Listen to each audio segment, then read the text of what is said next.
प्रयागराज में महाकुंभ की विशेषता क्या है? एक से एक बड़े लक्ष्मी पुत्र लोग वहाँ आपको कल्पवास करते हुए मिलेंगे। ये वो कुंभ है। इस बार कुंभ में जो है वो मुस्लिम समुदाय के लोग नहीं पहुंचेंगे, वहाँ पर बिल्कुल बैन हो गया है। ऐसा क्यों?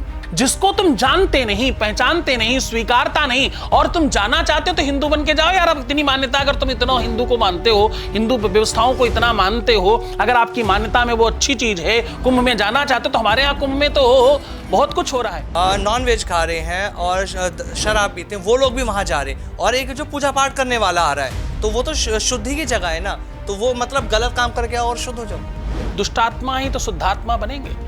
छोटा पेड़ ही तो बड़ा होगा, बड़ा तो और कितना बड़ा। तो आपकी नजरिए से परमात्मा क्या है? ये जो प्रकृति है ना पूरी, धरती, आकाश, वायु, अग्नि, जल, ये ही भगवान है। God, G for generator, O for operator, D for destroy करने वाला। जो हमारी युवा पीढ़ी है या जो आजकल के लोग हैं वो धर्म से बहुत दूर हो रहे हैं। धर्म सीखने वाले तो बहुत हैं, धर्म सिखाने वालों के बहुत कम। धर्म के बगैर तो कुछ है ही नहीं ना, इसके बगैर तो जीवन नहीं है। भोले बाबा की कृपा से सब काम हो रहा है, करते हैं मेरा बाबा, मेरा नाम हो रहा है। नमस्कार, बहुत बहुत स्वागत है आप सभी का इस पॉडकास्ट में। मैं आप सभी के साथ कंचन। आज का पॉडकास्ट बहुत ही खास, बहुत ही विशेष होने जा रहा है। आज के पॉडकास्ट में हम बात करेंगे धर्म को लेकर, बात करेंगे अध्यात्म को लेकर। आपके जीवन में जो चल रहा है, क्या वो सही चल रहा है? आप जिस रास्ते पर, जिस मार्ग पर चल रहे हैं, क्या वो मार्ग आपके लिए सही है? आपके जीवन में जिस तरह से आप देख रहे हैं कि प्रचार हो रहा है धर्म का, क्या वो सही हो रहा है? ऐसे बहुत से प्रश्न आपके मन में चल रहे होंगे। आज इस पॉडकास्ट को जब आप देखेंगे तो इन तमाम प्रश्नों के उत्तर आपको इस पॉडकास्ट में जरूर मिल जाएंगे, क्योंकि आज इस पॉडकास्ट में जो हमारे खास मेहमान हैं उनसे जब आप मिलेंगे तो आपको लगेगा कि वाकई ये बहुत सारी बातें ऐसे बताएंगे आपको जिनके बारे में आपको नहीं मालूम था। तो चलिए फिर उनका स्वागत कर लेते हैं। हमारे साथ हमारे पॉडकास्ट में खास मेहमान हैं आचार्य सतीश सद्गुरुनाथ जी महाराज, जो प्रेमाईश्वर के पीठाधीश्वर हैं। चलिए फिर उनका स्वागत कर लेते हैं। बहुत बहुत स्वागत है महाराज श्री आपका। नमस्कार, हर हर महादेव। बिल्कुल महाराज श्री, सबसे पहला आज मेरा सवाल आपसे यही होगा कि कैसे आपने अपनी शुरुआत की? आपके जीवन में आत्मज्ञान की यात्रा कैसे हुई? क्या हुआ ऐसा जो आप इस रास्ते पर, इस मार्ग पर चले? अच्छा, बड़ा सवाल है, भारी बात है ये। कम शब्दों में बता पाना थोड़ा कंचन मुश्किल है इस बात को, क्योंकि किसी भी व्यक्ति का जीवन प्रारंभ स्वयं से नहीं होता। ये सब परमात्मा की इच्छा से होता है। हुई है वहाई जो राम रचि राखा, को करि तर्क बढ़ावई शाखा। परमात्मा की इच्छा से तो जन्म होता है, उसी की इच्छा से सारी व्यवस्थाएं बनती हैं। इस शरीर के जन्म के पश्चात कुछ अलौकिकता देखी हमारे परिवार के जनों ने, और अलौकिकता कुछ इस प्रकार की मैं 2 मिनट में बताऊं कि मैं बचपन में दूध घी का बहुत शौकीन था, और दूध घी मिठाई, इसके लिए मैं बहुत ज़्यादा पागल हूँ। कुछ भी आप काम करवा लो, बस आप दूध घी खिला दो। तो मैं बचपन में लोगों के हाथ देखा करता और उनका भविष्य बताया करता। अच्छा। उनको कुछ कुछ बताया करता और बदले में मैं घी, दूध, दही ये सब मांगता उनसे। तो जिसको मुझसे कुछ पूछना हो उसको अपने घर में ये व्यवस्था रखनी पड़ेगी। ये बड़ा प्रचलित हो गया, बड़ा चर्चित हो गया। अच्छा, कमाल की बात यह कि पूरे गांव में हम बहुत फेमस हो गए कि बड़ा अच्छा बताते हैं, बहुत सही सही बताते हैं। और इससे बड़ा आश्चर्य ये कि मुझे मालूम कुछ नहीं था, आता जाता मुझे कुछ नहीं। मैं बिल्कुल अंगूठा टेक उस विषय में, मतलब छोटा सा बच्चा, क्लास 2nd 3rd का बच्चा क्या ही जानता होगा, और मैं तो बिल्कुल नहीं जानता था। मैं बड़ी स्पष्टता से कहूँ, हाथ देखते समय मुझे हाथ की लकीरें होती कहाँ वो भी नहीं बताता, पर मैं जो मेरे मन में आता मैं बताता और लोगों को सही होता। अब ये होते होते होते होते इतना विशाल हो गया कि मेरे घर तक ये बात पहुंच गई। अच्छा। मैं ननिहाल रहता, मेरे नाना जी को पता चला तो उन्होंने पहले एक आध बार तो टाल दिया, बच्चा है मस्ती कर रहा होगा। लेकिन जब वो बात इतनी बढ़ गई कि मेरे स्कूल के बाहर लाइन लगी होती 2-4 लोगों की, मेरे टीचर लोग मुझे पढ़ाने के बजाय मुझसे बातचीत कर रहे होते, मेरी पढ़ाई बाधित होने लग गई, तो उन्हें चिंता हुई। तो उन्होंने एक दिन कहा कि अच्छा क्या बताते हो, कैसे बताते हो? तो मैंने कहा मैं आपसे क्या झूठ बोलूँ, आप तो जो खिलाते हो खिला ही रहे हो। मैं तो मिठाई के लालच में कुछ भी बोलता हूँ जो मेरे मन में आता है। बोले कुछ भी का मतलब क्या है, मेरे बारे में बताओ।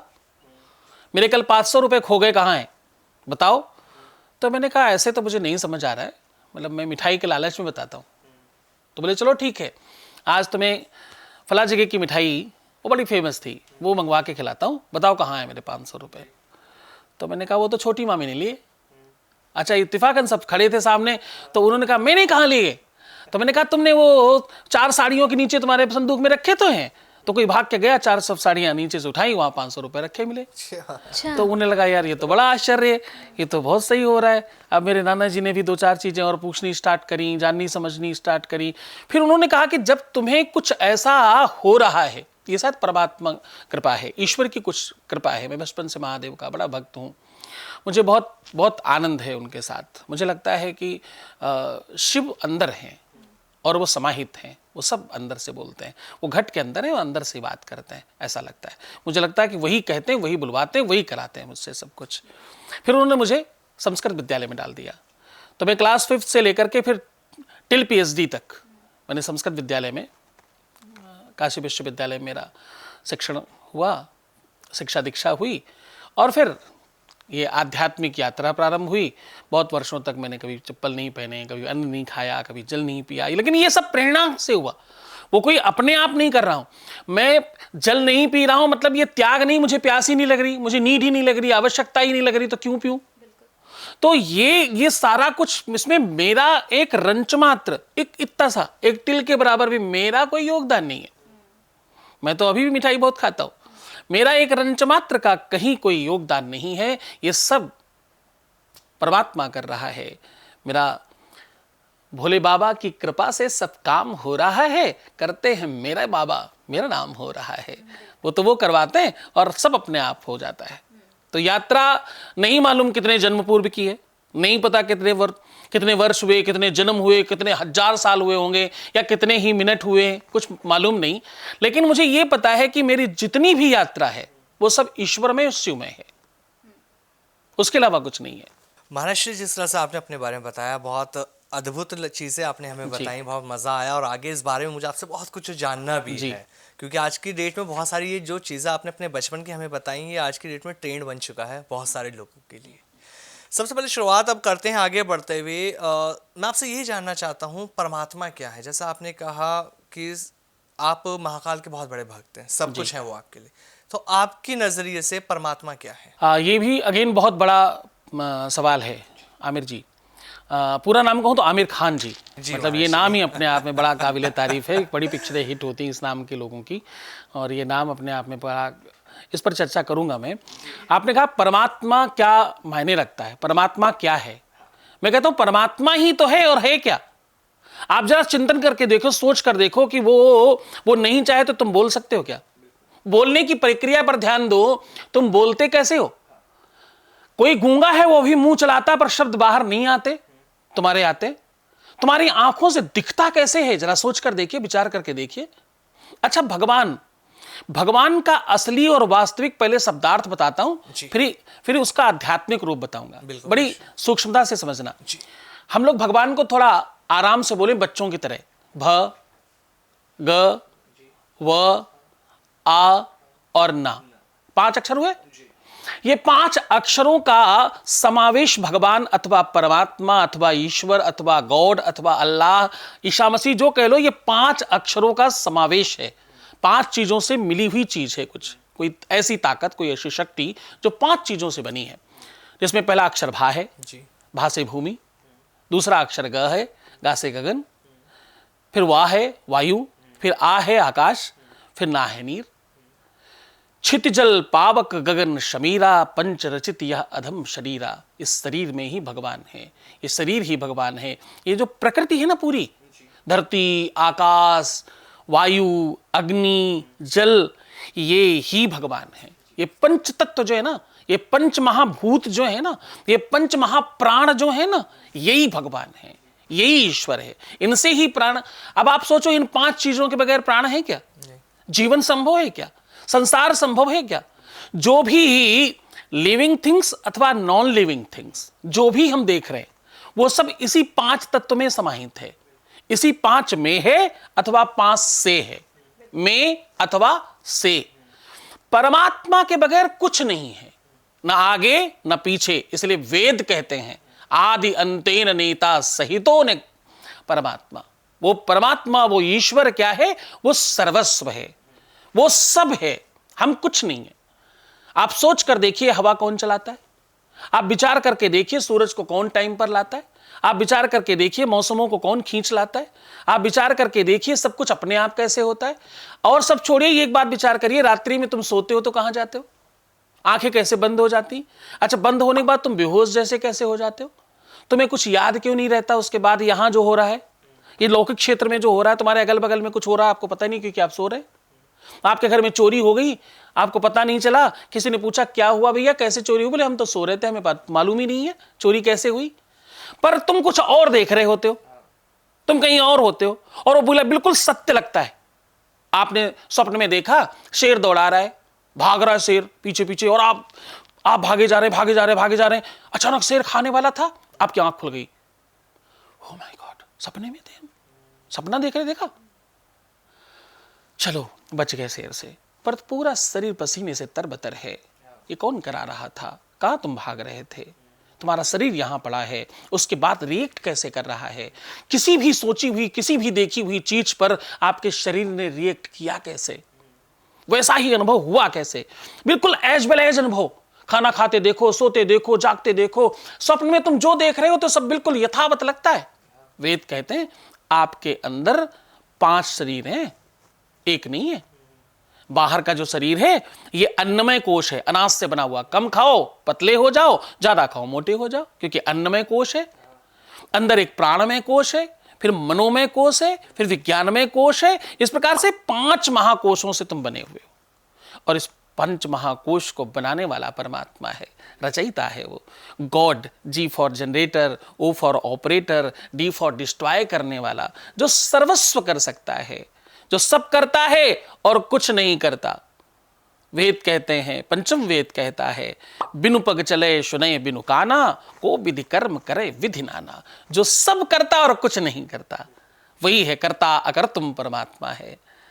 उसकी क्या क्या व्याख्या की जाए, उसकी व्याख्या करने के लिए तो मुझे लगता है कि वर्षों कम पड़ जाएंगे। हम सब पूरा जीवन उसी की व्याख्या करते, कथाओं में 7-7 दिन 9-9 दिन कंटिन्यूटी, वही एक व्याख्या तो है कि परमात्मा है क्या, what is the meaning of परमात्मा, वो कहां है भैया, इसको क्या बोलते हैं, क्या है, ये समझा कैसे जाता है, इसका अनुभव कैसे हो सकता है, इसे कैसे जाना जा सकता है, कैसे इसे महसूस किया जा सकता है, कैसे उसमें जिया जा सकता है, ये क्या है, यही तो परमात्मा है।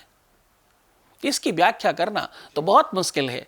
वेदों ने कहा अंतिम में, मतलब सोचो 18 पुराण लिखी गई, 6 शास्त्र लिखे गए, फिर 4 वेद लिखे गए, न जाने कितने उपवेद लिखे गए, न जाने कितने समास लिखे गए, न जाने कितनी हजारों करोड़ों ग्रंथ लिखने के बाद अंतिम में पुराण कहते हैं, सारे लोग मिलके क्या बोलते हैं, बोलते हैं असित गिर समस्यात का जलम सिंधु पात्रे सुरतर वरुशाखा लेखनी पत्र मुर्भी लिखत यदि गृहीत्वा शारदा सर्वकालम तदपि तब गुणा नाम ईश पारम न याति।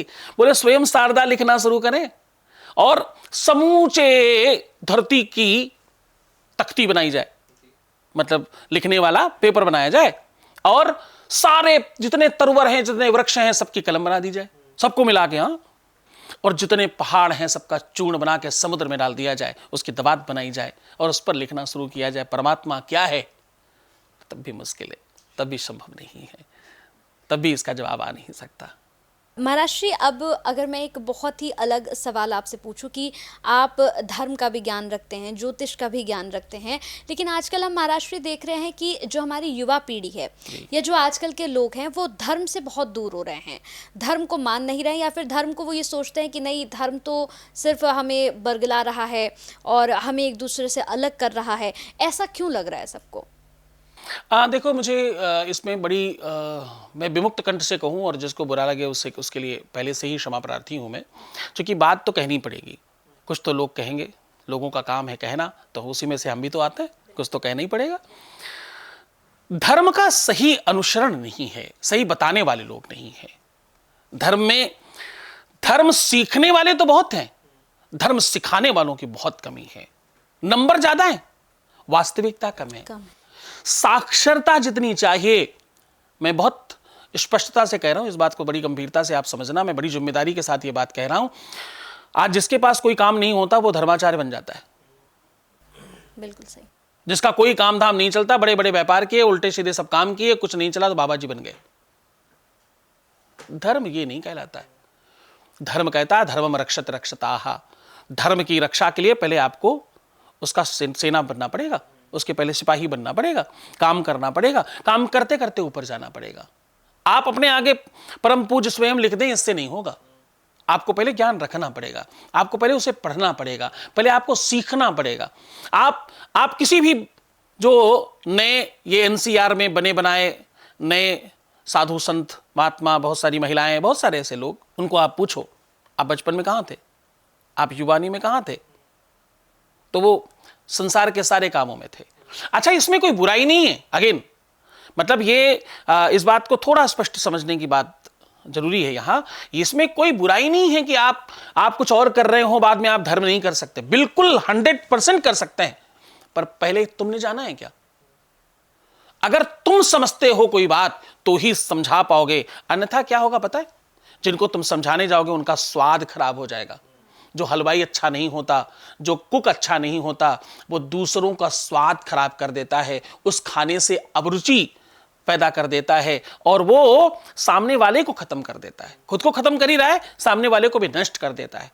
धर्म को मानने वालों की कोई कमी नहीं। आप मंदिरों में जाकर देखिए, आप तीर्थों में जाकर देखिए, आप बड़े बड़े जो पीठ हैं वहां जाकर देखिए, भरे पड़े लोग। धर्म को बहुत लोग मानना चाहते हैं। धर्म के बगैर तो कुछ है ही नहीं ना, इसके बगैर तो जीवन नहीं है। हम जाने अनजाने मानते ही हैं, कभी मम्मी के कहने पे, कभी पापा के कहने पे, कभी दोस्तों के कहने पे, कभी खुद के कहने पे, कभी समस्या के वशीभूत हो करके हम मानना ही पड़ता है हमको धर्म को। पर धर्म को समझाने वालों की बड़ी कमी है। धर्म के समझाने वाले शिक्षित और साक्षर कम हैं। ऐसा नहीं है, पर वो कम लोग हैं, वो गिने चुने लोग हैं, वो बहुत बहुत बहुत थोड़े से लोग हैं। उनमें अभी बड़ी थोड़ी संख्या बड़ी होनी चाहिए। इस दिशा में शिक्षा प्रारंभ होनी चाहिए। जैसे हमारे पूज्य महर्षि महेश योगी जी ने 5 लाख वैदिक आचार्य तैयार किए इस देश में। इस दिशा में और काम होना चाहिए। जब शिक्षा बढ़ेगी, जब ज्ञान बढ़ेगा, तो विज्ञान बढ़ेगी, फिर मान्यता बढ़ेगी। नए बच्चे मानना चाहते हैं भगवान को, नए बच्चे समझना चाहते हैं धर्म को। समझाने वाला कौन है? मुझे परमात्मा पर विश्वास क्यों हो, अगर मैं ये बात कहूं तो मैं इसमें नास्तिक कैसे हुआ? आपने कोई मोबाइल सामने रखा तो उसके फीचर्स में समझना चाहूंगा ना। बिल्कुल। अगर कोई हमें नहीं बेच पाए, नहीं समझा पाए, तो ये समझाने वाले की कमी है ना। मोबाइल में तो सब कुछ है। परमात्मा और धर्म, इसको समझाने वाले अगर अनुकूल हो तो मान्यता बहुत बड़ी है और इसमें 100% लोग हैं। एक बड़े भजनानंदी हुए, उन्होंने कहा, मन ना लग रंगायो जोगी कपड़ा। बाहर से नहीं, अंदर से रंगना होगा योगियों को। जब अंदर से रंगे हुए योगी होंगे, संयोगी होंगे, वियोगी होंगे और वास्तविकता में योगी होंगे, तो मैं आपको सत्य कह रहा हूं, धर्म को मानने वाले और बड़े हों। महर्षि, धर्म को मानने वाले बढ़ रहे हैं, उनकी संख्या लगातार बढ़ रही है, लेकिन जो धर्म को मनवाना चाह रहे हैं वो धर्म के नाम पर एक तरह से अपना धंधा ही चला रहे हैं। क्योंकि जैसे भी आपने कहा कि पहले गुरुकुल में बच्चा पढ़ता था जी, वो गुरुकुल से पढ़ता था, तब उसे धर्म की नॉलेज होती थी, जानकारी होती थी, अध्यात्म की जानकारी होती थी। हम सब गुरुकुल के पढ़े हुए लोग हैं, महापुरुष बनते थे। जी। लेकिन आज की डेट में वो अचानक से पता लगता है कि ये आदमी था जो इंजीनियर था, अब ये बाबा बन के बैठ गया, अब ये कथा कर रहा है। तो ये कितना सही है, धर्म के नाम पर धंधा करना, अपनी तिजोरियों को भरना?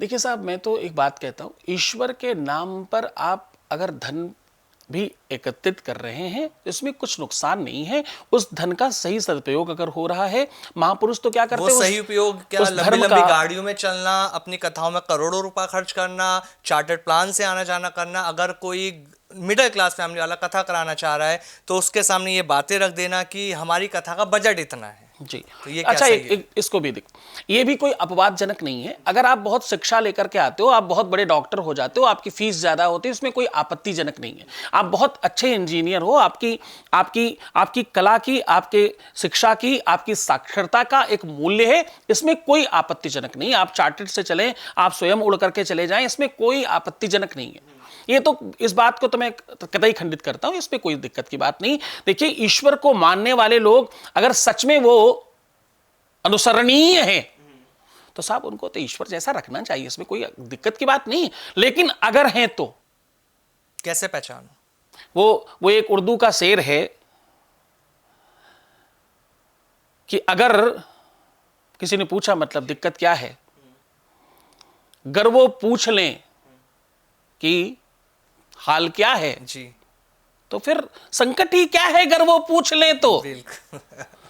अगर वो हैं साक्षरता, ज्ञान, शिक्षा, एजुकेशन, आत्मीयता और ज्ञान एक दिन में नहीं आता। ये ड्यूरेशन है, टाइम है। एक दिन में आप ज्ञानी नहीं हो सकते, एक दिन में आप विज्ञानी नहीं हो सकते। रिसर्च करने में वर्षों लगता है जी। एक दिन में कोई रिसर्च आप लेकर के हाजिर नहीं हो सकते। बिल्कुल। आपका जो कार्य क्षेत्र है, जो कार्यभार का समय है, वो कितना हुआ है, आपने कब से क्या प्रारंभ किया, कितने वर्ष दिए हैं इस विषय को, उससे निर्धारित होगा, उससे निर्धारण करना चाहिए। मुझे लगता है देखिए, बुराई नहीं है, धर्म का प्रचार होना चाहिए, एकदम बढ़ना चाहिए, ऐसे लोगों की भी जरूरत है। लेकिन कहां, जहां जिसकी आवश्यकता है। प्राइमरी वाले टीचर को आप पीएचडी वाले क्लास में नहीं भेजेंगे ना, वो शिक्षा से आएगा, वो ज्ञान से आएगा, वो उस तरीके से आएगा। ये तभी संभव हो पाएगा जब शिक्षा बढ़े, ज्ञान बढ़े। हर आश्रम में आप घूम कर देखिए, बटुक ब्राह्मणों को पढ़ाया जा रहा है, बड़े बड़े संत सब प्रयास कर रहे हैं, सबके गुरुकुल चल रहे हैं, सबकी गौशालाएं चल रही हैं। पर वो रील नहीं बनाते गौशाले में जाके, हाँ, वो गाय के साथ खड़े होकर के फोटो नहीं खिंचाते। वो फोटो खिंचाने वाले लोग गौशाला नहीं चला रहे हैं, वो दूसरों के गौशाले में जाकर के फोटो खिंचा के आ रहे हैं। तो फोटो की बात कर रहे हैं, आज के डेट में जब हम कथा श्रवण करने जाते हैं, पंडालों को हम देख रहे हैं, पहले पंडालों में लोग सिर्फ कथा सुनने जाया करते थे। आज के डेट में कथावाचक क्या कर रहे हैं, वो अपनी व्यासपीठ की गरिमा को भूलते जा रहे हैं। वहां से मनोरंजन की बातें हो रही हैं। कथा का उद्देश्य कथा नहीं रहा, इंटरटेनमेंट हो गया। लोगों को वहां पे हंसाया जा रहा है, मजाक के अंदाज में उनसे बातें की जा रही हैं। कथा का मतलब था कि अगर 3 घंटे कोई बैठा है श्रद्धालु तो वो कथा सुनता है, उसको कथा में ऐसा लीन कर दिया जाता था कि उसे लगता था कि हाँ, मैंने सच में कथा सुनी है। लेकिन वो 3 घंटे अब सिर्फ वहाँ मौज मस्ती के लिए जा रहा है। तो क्या इंटरटेनमेंट बनाना कथा को सही है? मुझे लगता भैया, जैसे को तैसा मिले, मिले कीच को कीच, पानी में पानी मिले, मिले कीच में कीच। वो आज जनता भी बहुत सारी ऐसी है, उनको मनोरंजन चाहिए ही और आनंद चाहिए। देखिए, ये तो वक्ताओं का प्रभाव है। वक्ता जैसे तैसे पब्लिक को बांधकर एन केन प्रकारण, मैं कहता हूँ 7 दिनों में, चलो कोई भी एक बात, 7 दिनों में कोई 1 मिनट, 1 सेकंड, एक फ्रिक्शन ऑफ सेकंड में भी अगर कुछ परमात्मा तुल्य बात हो गई, किसी को परमात्मा से जोड़ा जा सका, तो उसमें कोई बुराई नहीं है। नचा के, कुदा के, खिला के, हंसा के, मस्ती करा के, जैसे भी करो भैया, परमात्मा कर दो। अगर किसी भी तरह से ऐसा किया जा सकता हो, मुझे लगता है चलो उसमें भी कोई बुराई नहीं है। शिक्षा कम भी है, कोई दिक्कत नहीं, कुछ कम भी आता है। आजकल क्या, जैसे भागवत है, तो अब वो हो गया भगावत, मतलब वो एक दूसरे को भगाते रहो इधर से उधर, वही भागवत हो गया। अन्यथा भागवत तो बहुत बहुत बहुत तत्व ज्ञान की बात है, बहुत बहुत परस्पर ज्ञान की बात है। वो ऐसी गाथा है जिससे कोई एक व्यक्ति जीवन मुक्त हो गया, विमुक्तता का साधन है, जिसको मृत्यु का भय समाप्त हो जाए, इससे बड़ा तो कुछ हो नहीं सकता। वो उसी की गाथा है। भागे कहे भाग्य खुल जात जीवन के, और गा के कहे गिर सब गुमान जाते हैं। वाके कहे वास होत विष्णु दासन मा, और ताके कहे तन तरुण दिखाते हैं। जन्म जन्मांतर के जो हमारे पाप हैं वो धुल जाते हैं, सब व्यवस्थित हो जाता है, सब अच्छा हो जाता है। पर उसमें मैं कह रहा हूं, चलो ठीक है, 7 दिनों में कोई एक व्यक्ति भी अगर किसी भी तरह से भगवतमय हो जाए, ईश्वर को मानने लग जाए, इसमें कोई बुराई नहीं है। क्योंकि इसको आप थोड़ा दूसरे ढंग से देखिए, कभी गुरु बड़ा नहीं होता, ऑलवेज शिष्य बड़ा होता है। गुरु तो आपको हर चाय की दुकान पर मिल जाएगा, हर पान की टपरी पे मिल जाएगा। हाँ, ज्ञान देने वाले, जबरदस्ती बताने वाले, अरे सुनो सुनो, ऐसे नहीं, ऐसे करना चाहिए, अरे क्या खांसी आ रही तुमको जुकाम हुआ है क्या, अरे अदरक डालो, थोड़ी काली मिर्च डालो, थोड़ा तेज पत्ता डालो, थोड़ा सा तुलसी डालो, ठीक हो जाएगा। तो ज्ञान देने वाले जितने गुरु हैं वो तो गली गली कूचे कूचे घूम रहे, पर ज्ञान लेने वाले लोग हार्वर्ड यूनिवर्सिटी तक जा रहे हैं। ज्ञान लेने वाला महत्वपूर्ण है, जो ग्राहक है वो महत्वपूर्ण होना चाहिए। हमेशा शिष्य गुरु की गरिमा बढ़ा देता है, हमेशा श्रोता वक्ता को बोलने पर मजबूर कर देता है, हमेशा सुनने वाला बहुत बहुत चाव से, बहुत आनंद से सुनता है, तो बोलने वाला और ज्यादा कुछ बता जाता है, कुछ और अच्छी बातें कह जाता है। तो श्रोताओं के आधार पर अगर वक्ता कदाचित भजन कर ले, कुछ गायन कर ले, कुछ संगीत के माध्यम से हो सकता है कुछ सामाजिक इधर उधर की बातें करके, एन केन प्रकारेण अगर आपके आत्मा में परमात्मा को जगा जाए, इससे अच्छा कुछ नहीं। वो कैसे भी कर ले, कोई दिक्कत की बात नहीं। मेरे नज़र में वो बहुत अच्छा है। कैसे ही करो भैया, हो जाए यही बहुत है। मेन तो व्यक्ति को समझ आ जाए। तरीका कुछ भी हो सकता है। आज देखिए पढ़ाई के कितने नए तरीके निकल गए, आज फैशन के कितने तरीके निकल गए, आज आपको सुंदर बनने के कितने नए तरीके आ गए, जिससे भी कुछ बहुत बेहतर हो सकता है, ऑलवेज वेलकम है, ऑलवेज स्वागत है उसका। तो जो पर्ची वाला जो ट्रेंड चल रहा है, अगर मैं बागेश्वर बाबा की बात करूं, उनका ट्रेंड आपने भी सुना, बहुत ज्यादा वो ट्रेंडिंग में रहे। लोगों का भविष्य, हमारे अच्छे भाई हैं, हमारे अच्छे मित्र हैं, लोगों का भविष्य वो बताते हैं। लोग उनके दरबार में जाते हैं और किसी को भी खड़ा करके उनके बारे में बता देते हैं। उनके भक्त कहते हैं कि बाबा के ऊपर हनुमान जी की कृपा है जी। अगर हनुमान जी की कृपा उनके ऊपर है तो जो लोगों के कष्ट हैं, जो परेशानियां हैं, तो सच में वो दूर हो जाती हैं। अच्छा देखो, ये बहुत विवादास्पद चर्चा है। इस चर्चा में बहुत बहुत क्लियर बात समझो, हनुमान जी की कृपा हम सब पर है, पूरे विश्व पर है, क्योंकि वो एक पीठ है, एक तपस्थली है किसी संत ने बहुत तपस्या करी, साधना करी, तो वो स्थान जागृत है। उसके प्रभाव से अगर आपको कोई चेतना ऐसी आ रही कि आप जान जाते हैं, आप समझ जाते हैं, तो उससे जितने लोगों का भला किया जा सकता है वो बिल्कुल कर रहे हैं। और अच्छे संत हैं, अच्छा काम कर रहे हैं सनातन के लिए, समाज में, भारतवर्ष के लिए बहुत प्रयास कर रहे हैं, दिन रात प्रयत्नशील हैं, बिना भोजन किए, बिना आराम किए, बिना रुके निरंतर भाग रहे हैं, प्रयत्न कर रहे हैं। हम आपके लिए तो कर रहे हैं। तो अगर किसी भी तरह से किसी का भला किया जा सकता है, वो चाहे तपस्या से हो, साधना से हो, सिद्धि से हो, योग से हो, अध्यात्म से हो, आयुर्वेद से हो, इसमें बहुत अच्छा है। ये तो सिंपैथी है ना समाज के प्रति, अन्यथा तो क्या लूटने वाले लोग भरे पड़े। हाँ, तो इसमें कदाचित कोई आपत्तिजनक नहीं। मैं समझता हूं उस पीठ की गरिमा है, उस पीठ की तपस्या का फल है। वो एक पीढ़ी की बात नहीं, वो कई पीढ़ियों का संग्रह है जो आज हम सबको प्राप्त हो रहा है। उसमें कोई आपत्तिजनक नहीं बात। महाराज श्री, अब ज्वलंत मुद्दों की अगर मैं बात करूं तो समाज में हम देख रहे हैं कि शादी विवाह का जो बंधन हुआ करता था वो 7 जन्मों का बंधन होता था। कहते थे कि शादी हो गई तो अब 7 जन्मों तक हम एक दूसरे के हैं। लेकिन अब हम देख रहे हैं महाराज श्री की तलाक इतने ज़्यादा हो रहे हैं, इतने ज़्यादा डाइवोर्स के केसेस हैं कि 7 जन्म तो छोड़ दीजिए महाराज श्री, ये एक ही जन्म नहीं काट पा रहे हैं लोग, उसी में इतने तलाक हो जा रहे हैं। ऐसा क्यों हो रहा है महाराज श्री? कंचन जी, मैं आपको इस बारे में आगे बताऊं, उसके पहले आपको पता है कि मैं पिछले कई वर्षों से इस विषय पर बहुत काम कर रहा हूं। और अभी 2 दिन पूर्व ही हम लोगों ने एक प्रसन्नता उत्साह का आयोजन किया, जिसमें हमने 26 लाख उन लोगों को कंप्लीट किया, उन लोगों के विवाह कराए जो इस संदर्भ में बहुत परेशान थे। एकाकी जीवन में कोई किसी को प्रेम कर रहा है, सामने वाले ने पहले तो हाँ कहा, बाद में जब ब्याह का टाइम आया तो ना किया। तो ऐसे ही लोगों को पकड़ पकड़ के 26 लाख लोगों का ब्याह कराया है हमने।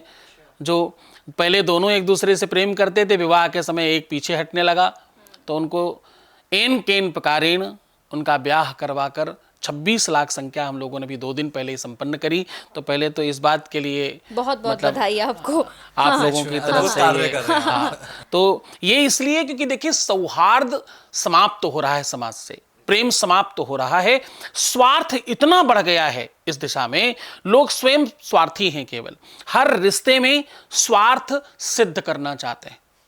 जब ठीक है, सब स्वार्थी हैं, सबको होना चाहिए, लेकिन अभी इतनी अतिशय स्वार्थता बढ़ गई है, लोग सोशल मीडिया पर तो एक दूसरे को हेलो हाय और तुम कैसे हो पूछ लेते हैं, पर अपने ही घर में महीनों और सालों हो जाते हैं, लोग एक दूसरे से ये पूछ नहीं पाते कि तुम कैसे हो।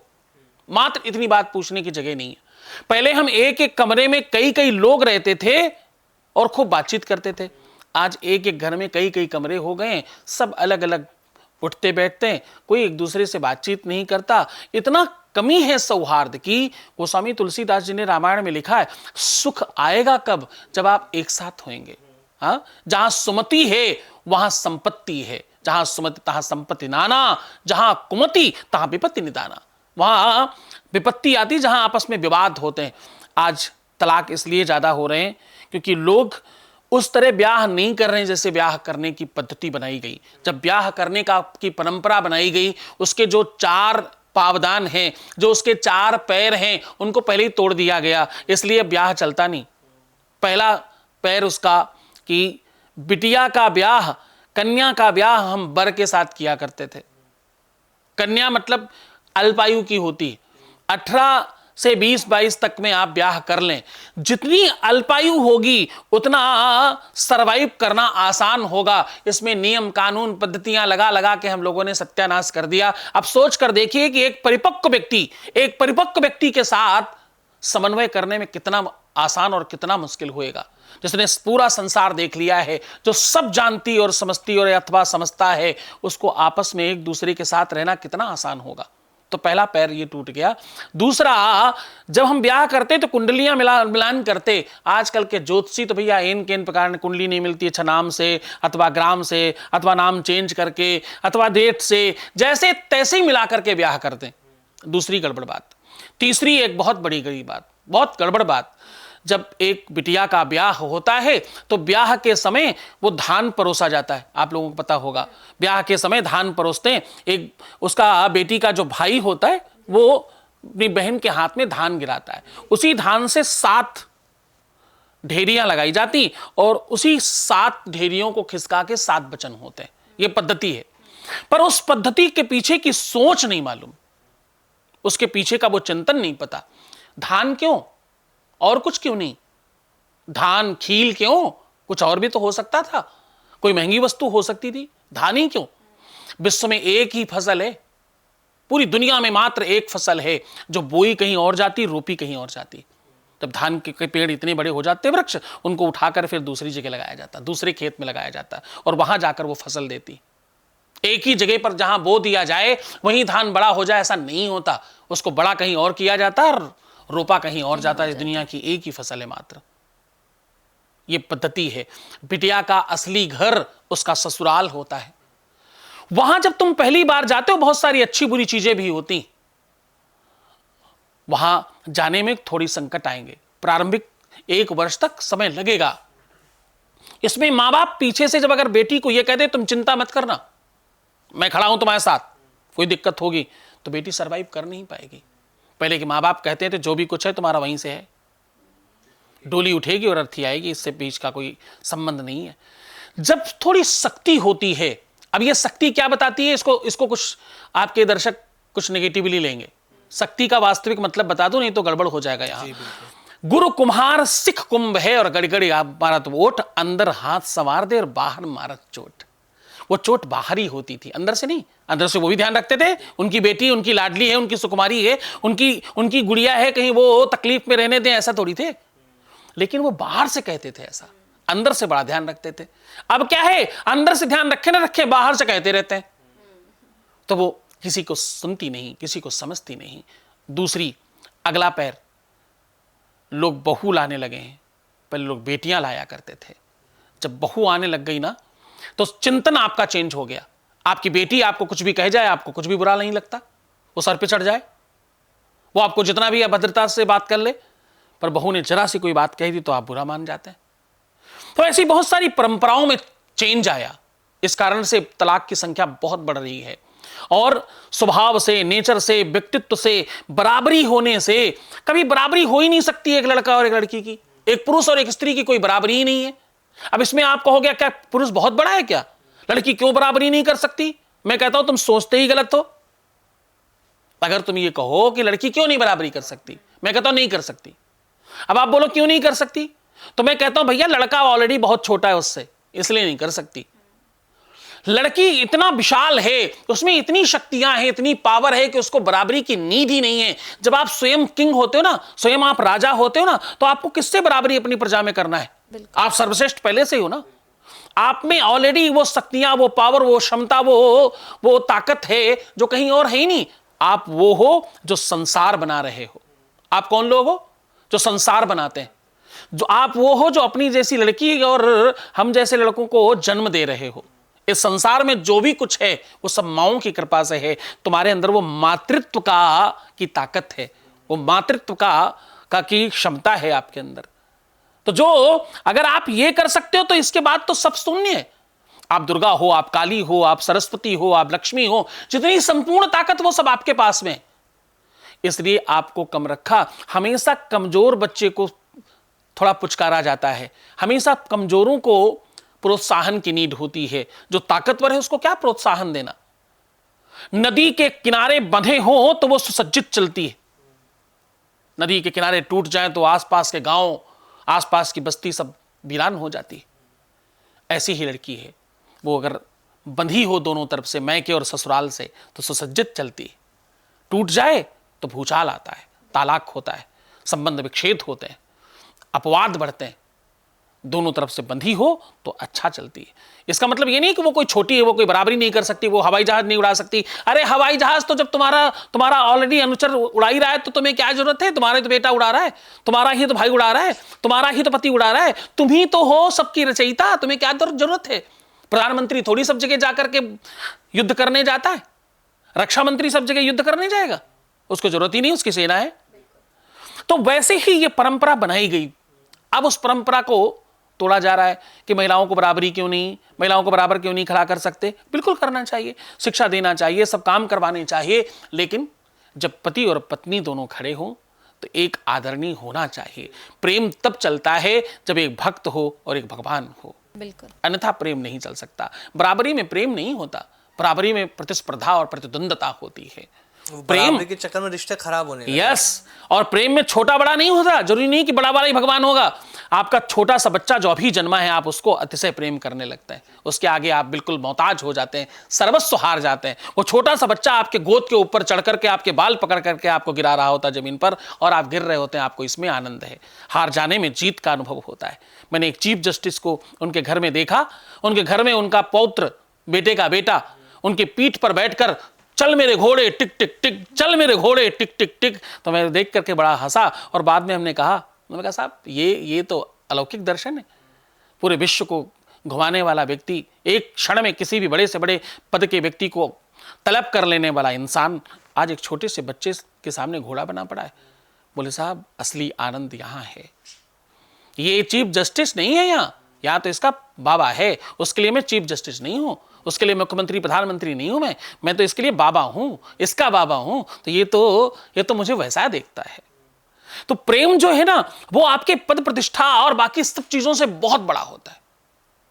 प्रेम जब अनंत हो गया तो रोम रोम संत हो गया, फिर कुछ नहीं बचता। सब हार जाने को मन करता है, सर्वस्व दे देने का मन करता है, सर्वस्व निछावर कर देने का मन करता है, और किसी को जिताने में जो आनंद है वो तो जीत जाने में है ही नहीं।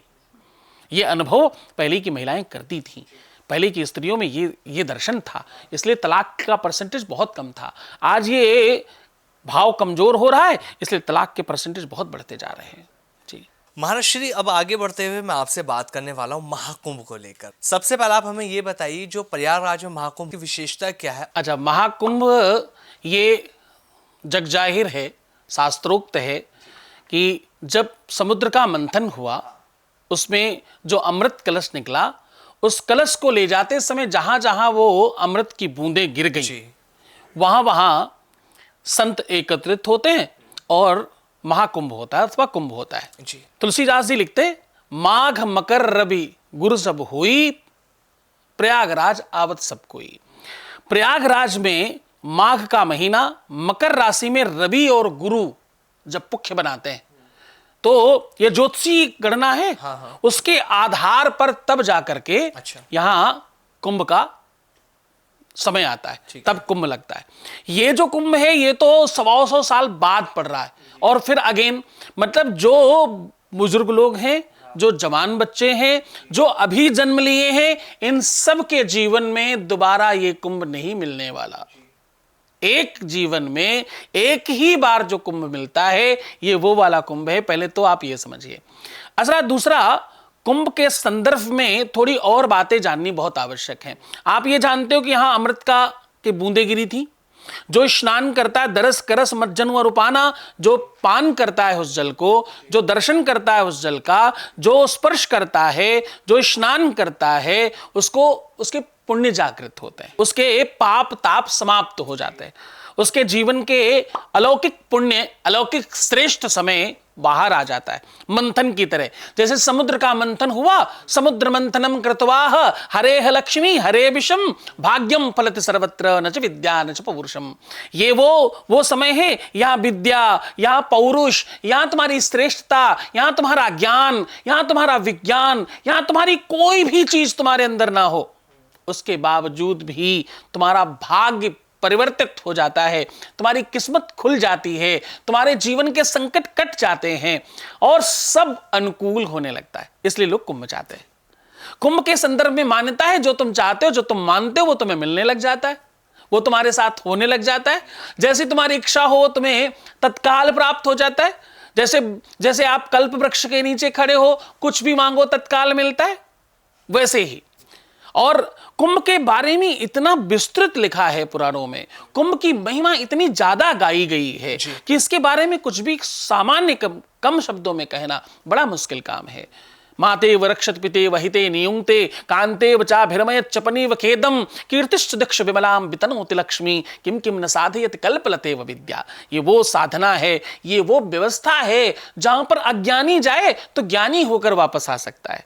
जो कल्पवास करता है यहां, आप एक कल्पवासी नहीं जान सकते, एक कल्पवासी ऐसा नहीं समझ सकते, कोई एक कल्पवासी ऐसा आपको नहीं मिलेगा जो कहे हमने कल्पवास किया, हमने यहां शयन किया, हमने यहां समय बिताया, हमने यहां साधना करी, हमने यहां कुछ मंत्र जाप किया और हमें कुछ नहीं मिला। ऐसा आपको एक नहीं मिलेगा। आपको हजारों हजारों लाखों लाखों लोग मिलेंगे, दुनिया भर से आते हुए लोग मिलेंगे, नागा साधुओं के आगे पीछे डोलते हुए लोग मिलेंगे तुम्हें यहाँ, और वो सब बोलेंगे हमें बड़ा आनंद जी, हम तो जब से यहाँ आ रहे हैं मेरा जीवन ही परिवर्तित हो गया। हजार हजार करोड़ के टर्नओवर वाले लोग वहां तुमको ऐसे ही फक्कड़ बने मिलेंगे, एक से एक धनवान लोग, एक से एक पूंजीपति लोग, एक से एक बहुत बहुत बहुत बड़े बड़े व्यापारी, एक से एक बड़े लक्ष्मी पुत्र लोग वहां आपको कल्पवास करते हुए मिलेंगे। ये वो कुंभ है। यहां पर धनवान और निर्धन दोनों एक ही तट पर स्नान करते हैं, यह दर्शन है कुंभ का। यहां एक से एक बड़े बड़े महात्मा, अमलात्मा, सिद्धात्मा, योगी, यति, मुनि, साधक, सिद्ध, वो सब एक ही जगह पर स्नान करते हैं। ये इसका महत्व है। यहां ज्ञान, यहां विज्ञान, यहां संतत्व, यहां आध्यात्म, सब एक ही तट पर स्नान करते हैं। तो यहां सब एक जगह मिल जाता है, इसका नाम कुंभ है। महर्षि 12 साल का इंतजार क्यों करना पड़ता है महाकुंभ के लिए? इसके लिए बड़ी साधारण भाषा में बताऊंगा, क्योंकि वैसे बड़ी लंबी बात हो जाएगी। पद्म पुराण में, वैवस्वत पुराण में और आपकी सिंह पुराण में ये बड़ा स्पष्टता से लिखा गया। एक ब्राह्मण से भगवान विष्णु स्वयं कह रहे हैं और वो उपाख्यान बड़ा बड़ा अनुकरणीय है। गद गद हो बोले दीन बंधु, दुख के पीछे सुख मिलता है, और 12 वर्षों के बाद विप्र घूरे का दिन भी फिरता है। 12 वर्षों के बाद आपके भाग्य में अचानक परिवर्तन आ जाता है।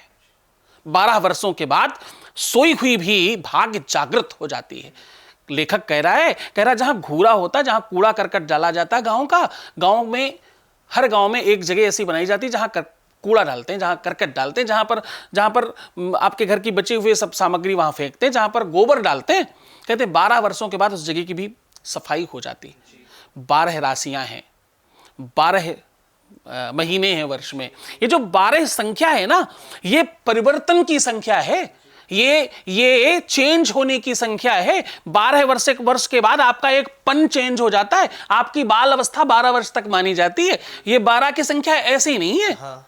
ये सब जोड़ दो तो 3 हो जाता है। ब्रह्मा विष्णु महेश है इसमें। अच्छा। इसमें महाकाली, महालक्ष्मी, महासरस्वती है। इसमें सुबह दोपहर शाम है। इसमें जवानी, बुढ़ापा और बचपना है। इसमें वो बहुत बहुत कुछ समाहित है। कम शब्दों में कहो तो भैया 12 वर्षों के बाद भाग्य परिवर्तित होती है, भाग्य करवट लेती है, किस्मत, तुम्हारा लक चेंज होता है। जैसे 5 साल एक मुख्यमंत्री प्रधानमंत्री रहता है, वैसे 12 वर्ष एक राशि में एक ही जगह भाग्य बैठी रहती है, फिर वो परिवर्तित हो रही होती है। वो परिवर्तनीय टाइम है।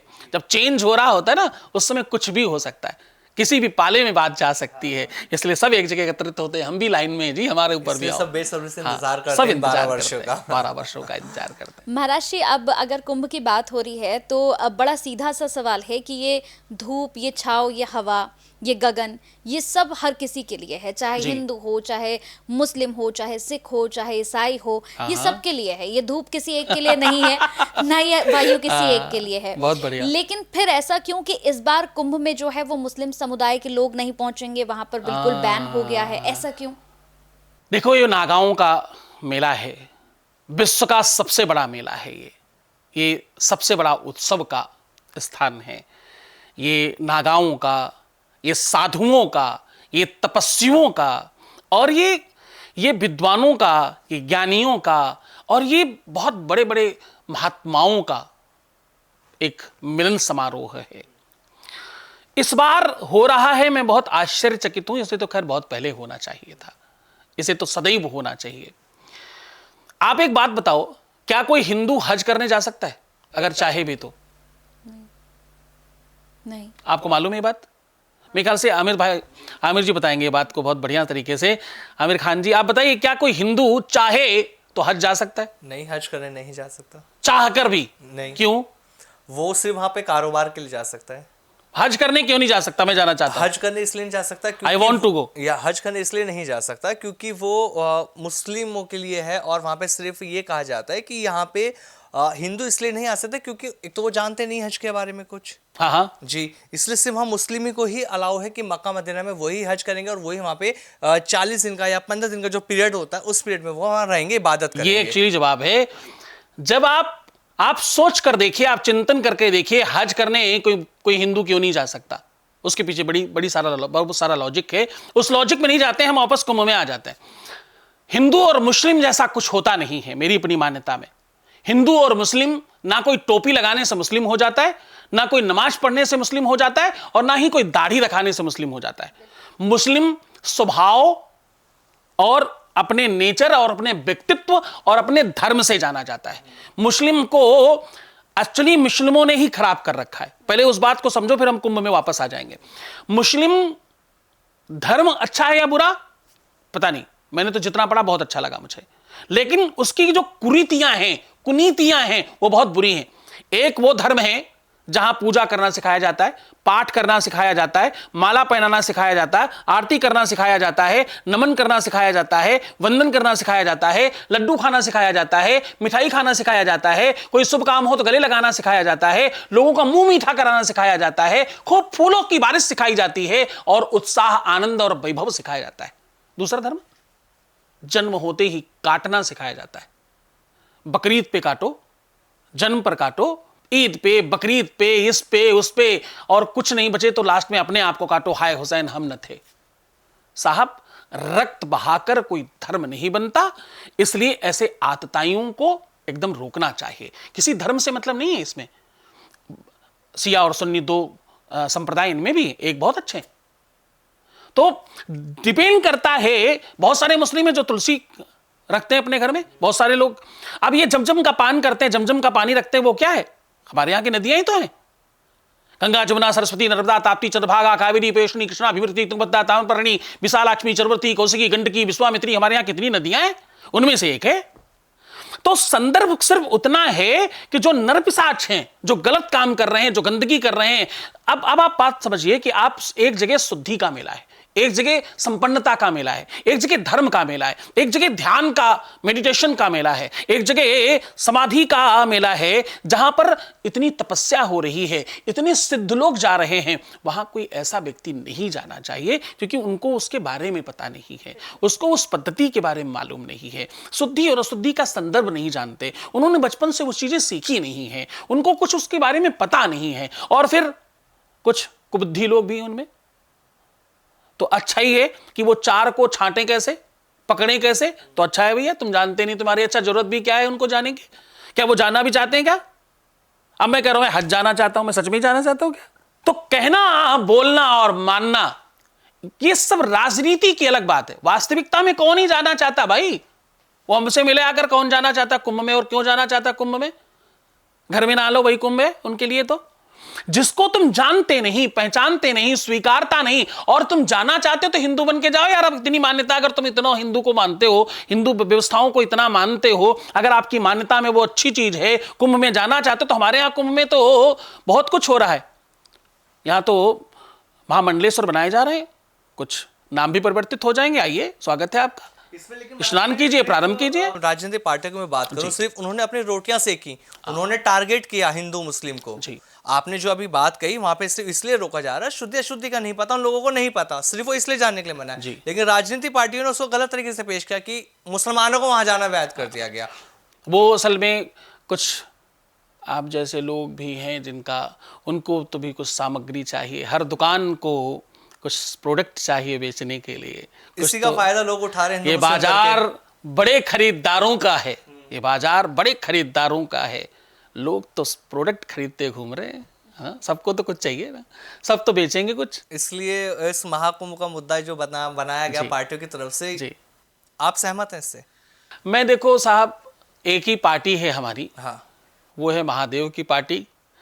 हम लोग माला भाला झाला लेके घूमने वाले लोग हैं, हमको तो कुछ और चीज़ से मतलब नहीं, हमें तो बस अपने कुंभ से मतलब है, हमें अपने आनंद से मतलब है। कौन क्या कह रहा है पता नहीं, पर आप जैसे अपना घर शुद्ध रखना चाहते हो, आप अपना स्थान शुद्ध रखना चाहते हो, हम अपना मेला शुद्ध। तो गलत तरीके से परोसना कितना सही है? उनकी मान्यता, उनका चिंतन, किसी की बुद्धि तो ना ठीक कर सकते। मूर्ख हृदय न चेत जो गुण मिले बिरंच सम। अपनी अपनी भाषा, अपना अपना तरीका कहने का, अपना अपना मंतव्य, कौन क्या बोलता है, कौन कैसे कहता है, अपनी अपनी भाषा है। वो एक राहत फतेह इंदौरी खान का भैया बड़ा अच्छा शेर है, इंदौरी साहब बड़े फेमस रहे। वो कहते हैं कि मैं जो कहूँ वही सदाकत है। सदाकत मतलब सच्चाई होता है। बोले मैं जो कहूँ वही सदाकत है, मेरे मुंह में तुम्हारी जबान थोड़ी है। वो तो बोलने वालों के मुंह में अपनी अपनी जबान है ना, वो चक्कर है। किसी दूसरे की जबान किसी दूसरे के मुंह में जा नहीं सकती। सही है, क्योंकि हम बात करते हैं जब देवी को खुश करने की बात होती है तो कुछ समुदाय ऐसे हैं भी सनातन में जहाँ पे बलि प्रथा चलती है, वो बलि दी जाती है, वहां पर बकरों की, बकरियों की, पशुओं की बलि चलती है। तो वो कितना सही है, आप उससे कितना सहमत हैं? स्वार्थ है, कुछ और नहीं। स्वार्थ लाग करई सब प्रीति, सुर नर मुनि सब कहे यह रीति। स्वार्थ है, लोगों को अपने भोजन की व्यवस्था करनी होती है। कहा जाता माँ को खुश करने के लिए हमें बलि प्रथा कोई माँ खुश नहीं होती। मैं बड़ी स्पष्टता से कहूँ, परमात्मा ईश्वर के सब अपने बच्चे हैं। वो किसी ऐसी चीज़ों से खुश नहीं होती। वो कोई ही हो, वो हिंदू हो, वो मुस्लिम हो, वो सिख हो, वो ईसाई हो, वो कोई ही हो, सबके ऊपर परमात्मा है, सबके ऊपर गॉड है। गॉड, ये 3 अक्षरों का जो शब्द है, बड़ा सोच समझ के बनाया होगा जिसने बनाया होगा। G for generator, O for operator और डी फॉर डिस्ट्रॉय करने वाला, वो सर्वस्व करने वाला है। उसको क्या तुम दे सकते हो? क्या तुम भोग लगा सकते हो? क्या भोजन दे सकते हो? और क्या कह सकते हो? क्या बोल सकते हो? वो सब आपकी आत्म प्रसन्नता का दर्शन है। हमारे पूज्य महर्षि महेश योगी जी कहते हैं, ध्यान करो, मेडिटेट करो, बस इसी में सब कुछ है। अंदर जाओ, अंदर की यात्रा करो, बाहर की यात्रा में कुछ नहीं रखा। अच्छा महर्षि, एक चीज़ और मुझे इसमें जाननी है। जो लोग कुंभ में जा रहे हैं, जो लोग सनातनी कुंभ में जाके जो वो शाही स्नान में हिस्सा ले रहे हैं, शाही स्नान कर रहे हैं, इसमें 2 चीज़ें हैं। एक लोग हैं जो तामसिक है, एक कामसिक। लोग नॉनवेज खा रहे हैं, गलत काम कर रहे हैं, सब कुछ है। और एक है जो पूजा पाठ में लगा, वो जा रहा है महाकुंभ के अंदर, दूसरा भी जा रहा है महाकुंभ के अंदर। तो जो नॉनवेज खा रहा है, ये सब कर रहा है, शराब पी रहा है, वो कुंभ में जाना उसके लिए कितना सही है? देखिए ये सब, क्योंकि वो शाही स्नान का हिस्सा बन रहा है, वो भी। ये स्थान और वस्तु का प्रभाव है जी। आपको कभी करंट नहीं मारा? हाँ, कभी कभार बिजली का झटका लगा? कभी बिल्कुल लगा है। वो कभी पूछती तुम नॉनवेज खा के आए हो कि वेज खा के आए हो? वो मेरा जो तात्पर्य पूछने का था, सवाल जो मैं आपको एक बार फ्रेम अपना फिर से क्लियर कर दूं, मेरे सवाल का जो मीनिंग वो ये है कि वहाँ पे जो लोग नॉन वेज खा रहे हैं और शराब पीते हैं, वो लोग भी वहाँ जा रहे हैं। और एक जो पूजा पाठ करने वाला आ रहा है, तो वो तो शुद्धि की जगह है ना, तो वो मतलब गलत काम करके और शुद्ध हो जाओ। पापी ही तो, दुष्टात्मा ही तो शुद्धात्मा बनेंगे।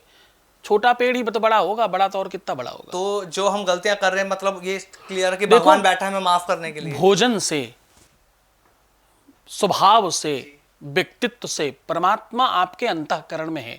ये सब शरीर के निज धर्म है। ये सब किसके धर्म है? खाना खाना शरीर का धर्म है, आत्मा का धर्म नहीं। आत्मा का तो भोजन परमात्मा है ना, आत्मा का भोजन तो सत्संग है ना, आत्मा का भोजन तो आनंद है। ये आत्मा का भोजन नहीं है। शरीर का भोजन और आत्मा के भोजन में बहुत अंतर है, बहुत डिफरेंस है। आप क्या हैं उसके बजाय कुछ फ्रिक्शन ऑफ सेकंड्स भी अगर आप परमात्मा में होना चाहते हैं, स्वागत है आपका। आप क्या खाते हैं, क्या पीते हैं, देश काल परिस्थिति पर कुछ ऐसी जगह जहां पर नॉनवेज के अलावा कुछ खाया नहीं जा सकता, कुछ अवेलेबिलिटी ही नहीं है। अब हमारी बिटिया रानी कलकत्ता से हैं, उस क्षेत्र में तो मतलब ये सर्वोपरि अवेलेबिलिटी है। मच्छी भात बोलते हैं, क्या बोलते हैं? मच्छी भात के अलावा कोई ऑप्शन ही नहीं है। पर वो पुजारी नहीं है क्या? वो ब्राह्मण नहीं है क्या? वो पूजा के लायक नहीं है क्या? बिल्कुल है। देखिए, आपकी अपनी निजता है, आप किसमें आनंदित होते हैं। आप जिस भी कोई चीज तुम्हारे अंदर जाए, ठीक है, तुम उसके अंदर जाओ, ये अलग बात है। कौन सी चीज तुम्हारे अंदर जा रही है और किसके अंदर तुम जा रहे हो, ये दोनों अलग अलग क्षेत्र के विषय हैं और इन दोनों को अलग अलग तरीके से देखना चाहिए। आखिर में मैं एक लाइन में ये जानना चाह रहा हूँ, जो लोग कुंभ में जा रहे हैं विशेष तौर पर क्या ध्यान रखें? अच्छा, बहुत बढ़िया। ये सबसे महत्वपूर्ण प्रश्न है और इसको बहुत विस्तार से बड़े अच्छी तरीके से आपको समझना होगा। कुंभ का जो ये मेला है, ये धर्म का मेला है, ये सत्कर्म का मेला है, ये भाग्य और प्रारब्ध को उजागर करने का मेला है। यहां जाते समय सबसे पहला ध्यान रखें कि भैया, वेद कहता है अन्न क्षेत्रे कृतम पापम पुण्य क्षेत्रे विनश्यति और पुण्य क्षेत्रे कृतम पापम वज्रलेपो भविष्यति। जो आप पाप कर्म अपने निजी जगहों पर रहकर करते हो, जब आप ऐसी जगहों पर जाते हो तो वो नष्ट हो जाते हैं। लेकिन वहां जाकर कोई पाप किया तो वो दुनिया में कहीं भी जाने पर नष्ट नहीं होगा। तो सत्कर्मी बन करके जाएं, वहां जब तक रहें सत्कर्म करें, जितना हो सके उतना बेहतर रहने की कोशिश करें। अपनी भावनाएं, अपनी दृष्टि, अपना आचरण, अपनी निजता, अपनी भाषा शैली, अपनी बातचीत का ढंग, ये सब अनुकरणीय रखें और ईश्वरीय रखें। वहां जैसी आवश्यकता लगे उस आधार पर बने। कितनी ही भीड़ भाड़ हो, कोशिश करिए कि आप दूसरों की रक्षा करें। आपकी रक्षा कोई नहीं करे, आप दूसरों की रक्षा करें, आप लोगों की सहायता करें। इस कुंभ का पार्ट बन करके जाएं, वहां पर अतिथि बनकर नहीं जाएं। और स्नान करने का मौका मिले तो करें, नहीं तो दरस, परश, मज्जन और उपाना, इनमें कोई एक काम कर लिया। दर्शन, स्पर्श, थोड़ा सा जलपान कर लिया, इनमें से जो मौका मिल जाए वो कर लेना।